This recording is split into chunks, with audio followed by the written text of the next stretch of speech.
Now this is the Paul who has rewritten the life of Jesus Christ and said to us, one,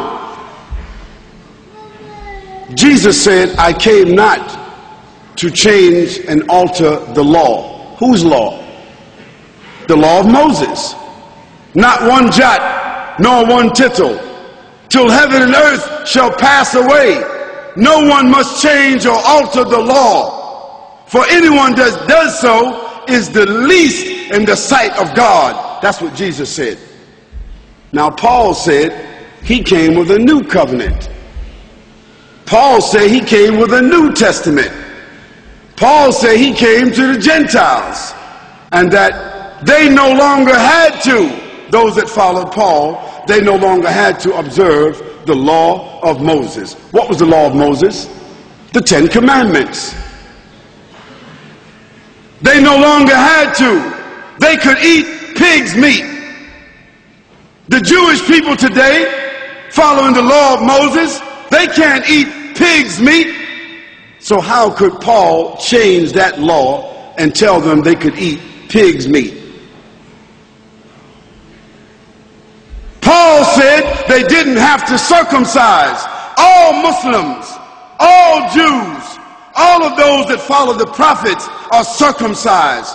How is it that Paul said they don't have to be circumcised? Paul said they didn't have to observe the Sabbath.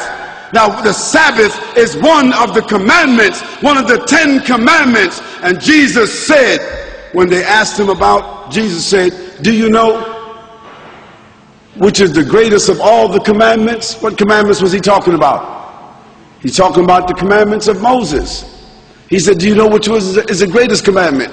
Jesus said, love the Lord thy God with all thy heart and all thy mind and all thy soul.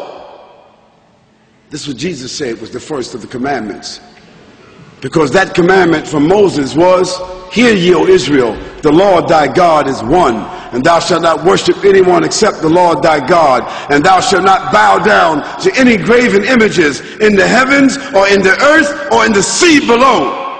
For the Lord thy God is a jealous God, and thou shalt not worship any gods along with him. That was the first of the commandments. But Paul said we didn't have to observe that commandment.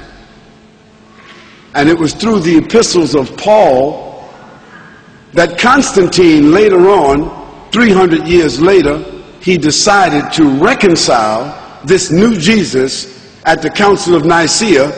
To be specific, in the year 354, it was Constantine that reconciled Paul's Jesus from the historical Jesus and decided that he would go with Paul's Jesus and kill everybody else.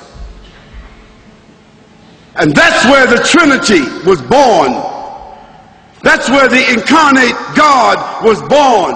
That's where the atonement was born. That's where the idea of Jesus Christ being crucified, dead and buried for 3 days and coming back was born. This is where the idea of Jesus being God was born, because Constantine accepted that idea.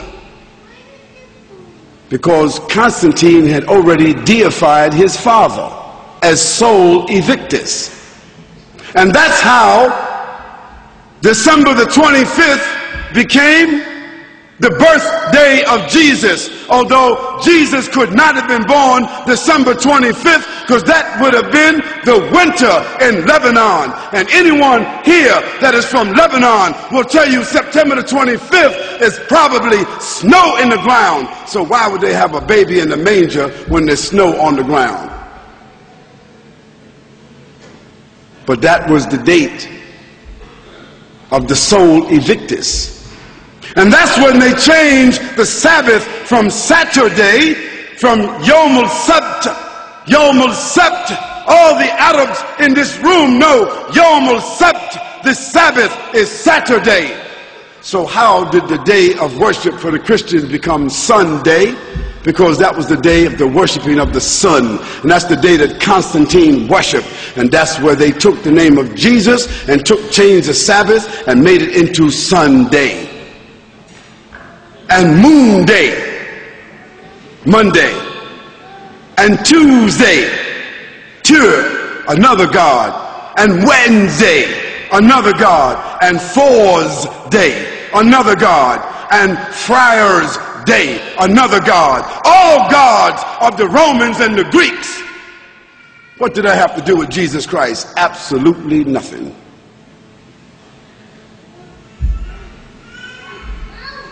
So a new covenant was born through Paul and the collaboration and the official documentation of Constantine, who then assigned an official bishop of Rome.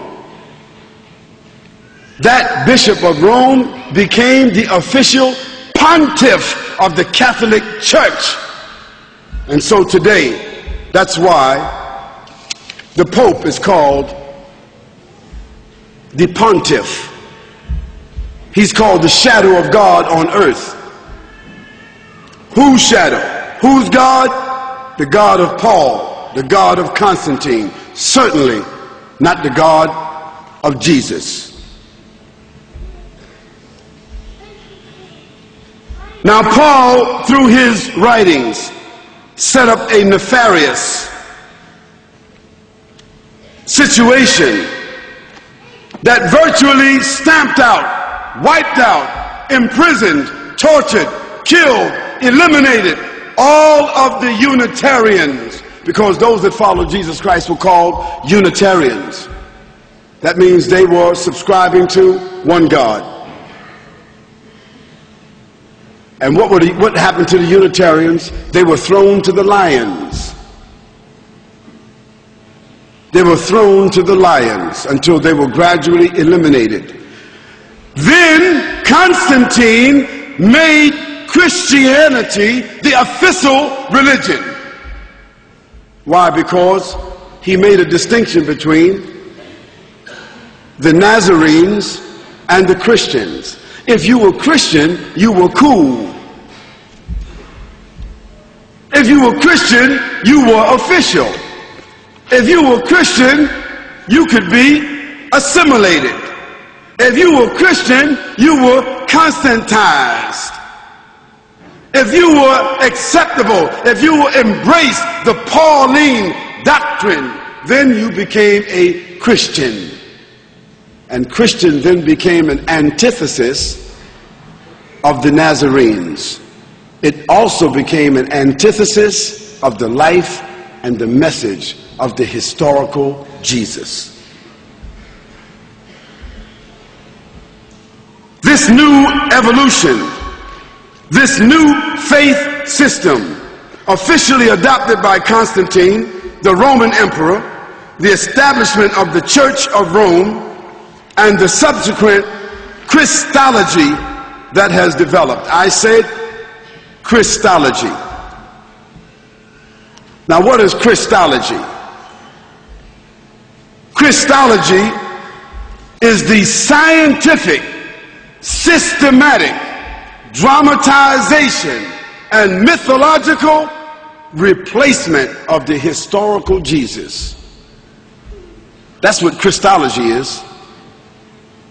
Because if we want to love Christ and follow Christ, we have to follow the real Christ. We have to follow, find, and subscribe to the historical Christ. The issue is, who is willing to follow the historical Christ? And even after you receive the information, some of you are angry right now. If you had some rocks, you'd probably stone me right now. Some of you might want to invite me outside to beat me up. You might want to stand up where you are and just say, "You're a liar. I don't care what you say. Jesus is God.